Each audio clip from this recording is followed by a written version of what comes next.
Good Monday morning, and thanks for joining us from the Ohio AgNet Voice You Know with the News You Trust studio, sponsored by Grain Equipment Company, where innovation meets execution. I'm Dusty Sonnenberg. Well, clear skies outside, 55 degrees on the barn thermometer. It's a bit chilly, but looks like it's going to be a nice day as we head up into the mid to upper 70s here in Northwest Ohio. Great drying weather for those making hay, and absolutely beautiful weather for all the county fairs going on around the state currently. A couple quick calendar reminders. The Southwest Ohio Corn and Wheat Growers Field Day is August the 13th at the Fayette County Airport and Washington Courthouse. That's tomorrow. The remote broadcast is thanks to LCNB National Bank. Visit them at lcnb.com to learn more about their ag lending programs. Then on Wednesday, tune in to preview the National Tractor Pulls taking place in Bowling Green, August 15th through the 17th. Our coverage there thanks to Nature's Premium Liquid Fertilizers since 1946. Also join the Ohio Soybean Association's hometown tour taking place on Wednesday the 14th. That at Beck's Hybrids in London. Register now for this free event at soyohio.org/hometown. Let's check in now on an update from Dale Minyo and the Ohio Corn and Wheat Growers Association. Joining me is Tad Nicholson from Ohio Corn and Wheat. Tad, nice to have you on the air. Let's talk a little bit about, when I think back of volunteerism for organizations, the first one that comes to mind for me is Fred Yoder way back. But since then, boy, the number of organizations, you've got people supporting Ohio and bringing Ohio's perspective and bringing other perspectives in is amazing. How do you coordinate all that? Well, I'll tell you, first of all, whenever we get a new board member, they probably have some goals in mind, but hardly any of them come in saying, gosh, I want to be on a national board. I want to be national president, and so it's a very difficult thing. You got to watch it all the time, figure out where they're at, but farmers are like everyone else. They evolve, and some of those become leaders. In Ohio, we really try hard at Ohio Corn and Wheat to develop our board members so that they do become leaders if they have that interest. And so we're about ranked 7th in corn production here, but I don't know where we rank in leadership production, but it is a whole lot more because we're kind of a middle-sized corn state, but we punch way above our weight when it comes to generating leaders. So really proud of the job that we've done. Here's a couple of examples. Jed Bauer is really our primary one right now because he just got elected as the first vice president of the National Corn Growers Association. That puts him in line. He's going to be president in 2 years. And so people like Jed are fantastic. Kelly Harsh is on the National Corn Board. John Miller just got elected to the National Corn Board for Ohio, and there's only 15 on there. So for Ohio to have 3 on there as the size of a state we are, this is what I mean by punching above our weight. Not just that, though. Scott Ruck, Owen Neese, they participate in the National Association of Wheat Growers for us. Ray Van Horn and Gary Wilson with the U.S. Wheat Associates. Gail Lear just ended her time on the U.S. Grains Council, but in the past we've had Rachel Vonderhaar with Wheat Foods Council. And you mentioned Fred Yoder, but also John Linder was another president of the National Corn Growers. I'm telling you, Ohio is ripe with talent, and anytime they go, this is the big point, anytime they go to a national meeting, they're hearing different information, and they bring that back into our Ohio boardroom, and that benefits every farmer in Ohio. So we are really proud that we've had so many that have been willing to step up and provide their leadership at the national level. Do most carry a dual role while they're on a national board? They're still in Ohio, so you get that immediate feedback from last week's meeting. Here's what we're talking about kind of thing? Yeah, you bet. They're right in our boardroom as well in Ohio. And so when they go to those meetings and hear good information, they bring that back, and we have a report at our board meeting, so we all benefit from it.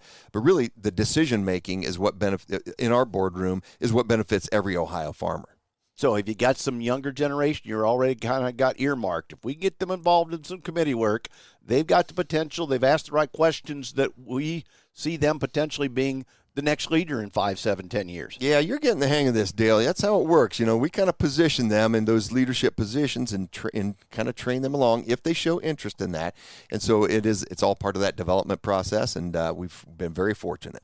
Yeah, and it's nice to know that kids know that they can grow into this by showing interest, getting involved. There are organizations who will help support your growth to help you get where you want to go, because ultimately you help all of us. Well, yeah, it is good for younger farmers, but I'm not just talking about younger farmers. Some join our board after farming for 20 years, and all of a sudden they say, I'd like to give some of my time to the organization that's representing me, and all of a sudden something hits them, and they really want to develop and to grow in their own leadership. They got time. Well, they got time. Well, and a lot of nobody's talent. got They've time. already been there, but Yeah, there's but time available. So. It is, and we're really respectful of their time, but we also know everybody's busy. There's always other things to be done, but we are very fortunate to have so many volunteers ready to serve on our boards. If somebody wants more information on the whole scope of Ohio Corn and Wheat, where do we go? Well, I certainly wish that they would get on our website at ohiocornandwheat.org, and they can contact us through that. There you go. Tad Nicholson, my guest from Ohio Corn and Wheat. Let's check in now on your Monday morning weather forecast, brought to us by Seed Consultants. Simply better performance, online at seedconsultants.com. Dry and pleasant weather here as we kick off the work week. I'm Chief Meteorologist Ryan Martin. Let's take a look at that Ohio forecast update. Forecast here for a good chunk of this week. Today through at least all of Wednesday, we will be precipitation free. We're still rather pleasant on temperatures today and tomorrow. Humidity values trying to creep up ever so slightly. Temperatures will rise a little bit later Wednesday afternoon. You get into Thursday and Friday, we've got a weather system pushing through the central and eastern Corn Belt.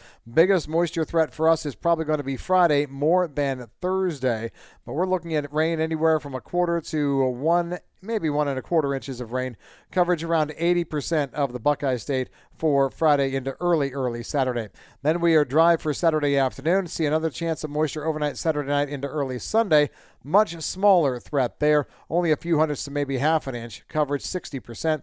Behind that, we are dry for next week. Humidity values fall off. Temperatures drop dramatically for the start of next week again. I'll be honest with you. If you would have told me a couple of weeks ago that this August had the potential to be very cool in terms of Augusts and how they go, and actually quite pleasant, I would have laughed at you, but here we are.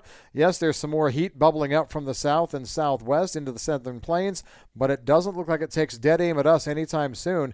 Next chance at moisture will be late next week, so I think we're still looking at just-in-time precipitation over a large part of Ohio.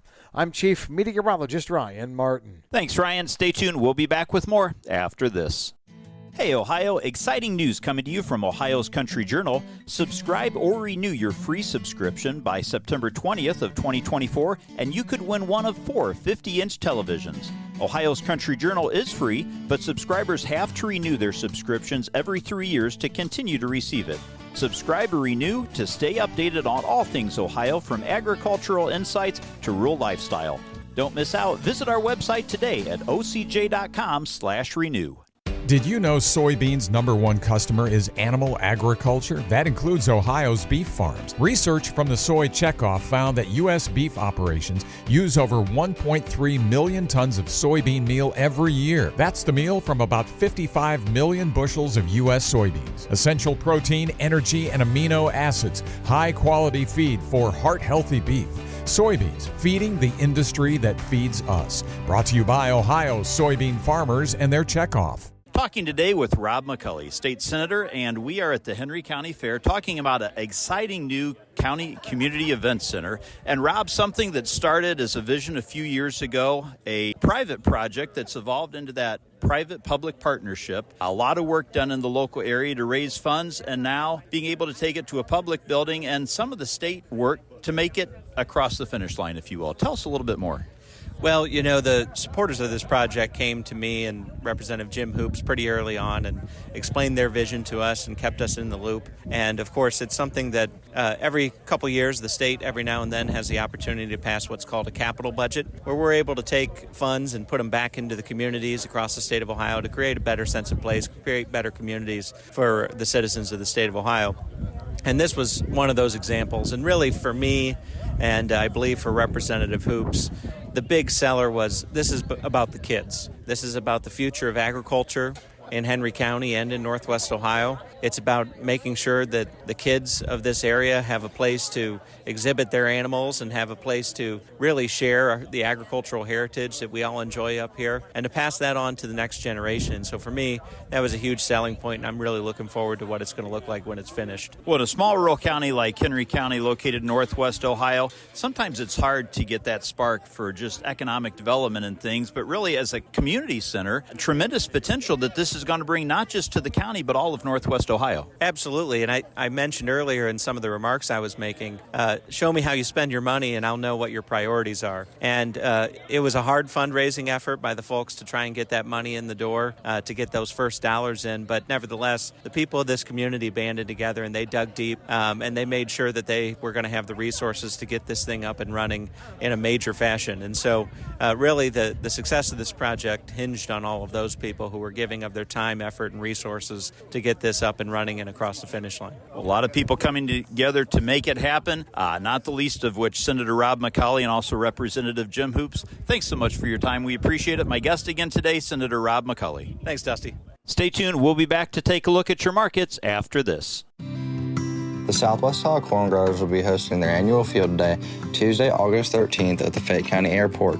Topics include Agriculture Outlook and Policy Update, Ben Brown, University of Missouri, tar spot detection, and then what, Pierce Paul, OSU, interseeding cover crops with drones, Alex Thomas, OSU, Economics of Grain Storage, Eric Rieker, OSU. The Southwest Ohio Corn Growers Field Day will begin at 9 a.m. For more information, please visit fayette.osu.edu. It's time to cut costs. Your Meristem dealer has the keys. Unlock the NPK you already own with new, improved Excavator AMS powered by microbialized technology. Excavator AMS is the first and only all-in-one nutrient release and residue breakdown product with built-in nitrogen, surfactants, and water conditioner. Take cost out of your fertilizer and adjuvant spend now. Unlock nutrition faster with Excavator AMS. Learn more and find a dealer at meristemag.com. Always more bushels for less.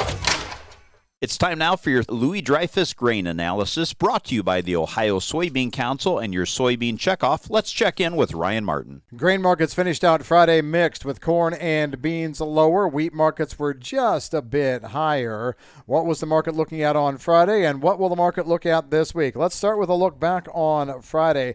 The trade had been leaning heavily to the bearish side of the ledger on the crop report that is coming out here today. The expectations late last week were that the report will show record large U.S. corn and potentially soybean yields and limited change in the seeding and harvested acres. Corn and soybean futures dropped on the expectation, also with farmers shedding old crop stocks. Last Friday, September Chicago wheat tested the prior highs at $5.55, but pulled back off of that. The Board of Trade wheat market is having a difficult time sustaining a rally until stronger world wheat demand can be confirmed, and corn has to stop its bearish move. Right now, the wheat-corn spread is sitting at about $1.65 to the wheat side premium. That is already overextended right now. For a larger U.S. wheat rally, the corn market is going to have to find a bottom, and sometime soon. Excitement on Friday as the USDA reported a sale of 132,000 metric tons of beans to China, 100,000 tons of soy meal to Colombia, 212,000 metric tons of soybeans received for delivery to unknown destinations. So that was a nice little run. Managed money were sellers of corn last Friday, 2,900 contracts, 2,200 contracts of beans, bought 1,900 contracts of wheat. Also, cash-connected rumors last Friday that NASS has completed a resurvey of U.S. acres for Monday's report.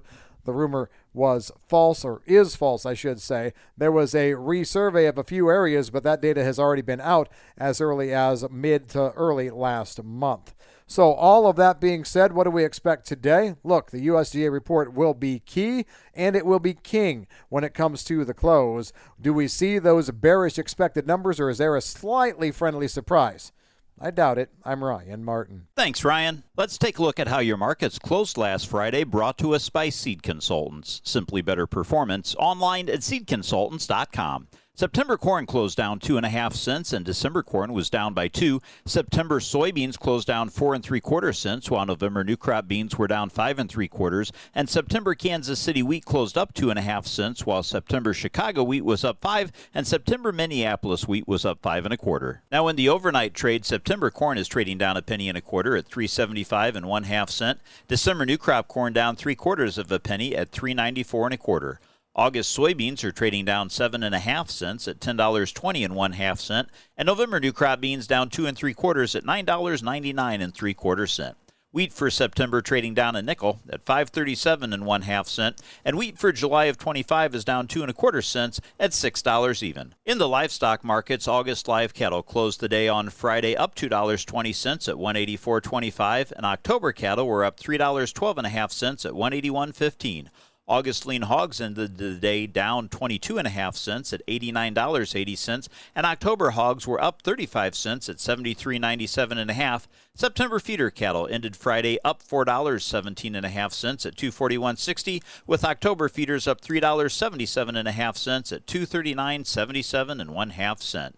Class 3 milk for September was up 8 cents at 20.76. Thanks for joining us. This is the Ohio AgNet.